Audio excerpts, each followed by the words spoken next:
njĩtagwo Joseph Wachira.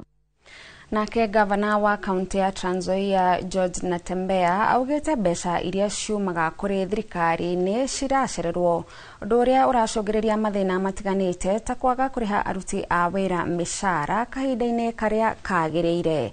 Oho Natembeya nĩ ahoete thirikari iyo ikinya rĩa gũtigĩrĩra kauntĩ nĩ ciramũkĩra mbeca kahinda karĩa kagĩrĩire nĩgetha mahote kũheana motungata.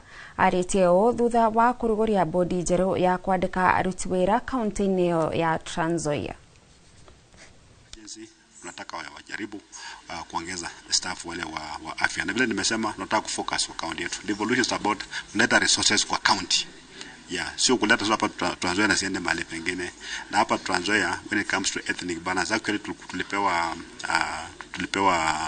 award na National Cohesion and Integration Commission kwa kuwa tuna balance in terms of regional balance in our establishment. Kwa hivyo watu wote katika Jamhuri ya Kenya wako represented katika county ya Trans Nzoia. Tunataka wote wapewe nafasi katika uajiri. I would like to assure His Excellency the Governor that we have only come here with one mandate, and that is service delivery to the county. And we are praying to God that we are going to be united, and we are going to cooperate with the executive, who is His Excellency the Governor, who is the appointing authority. And as a board, I want to confirm that we have not come here with any other agenda, but service delivery to the county. Thank you so much.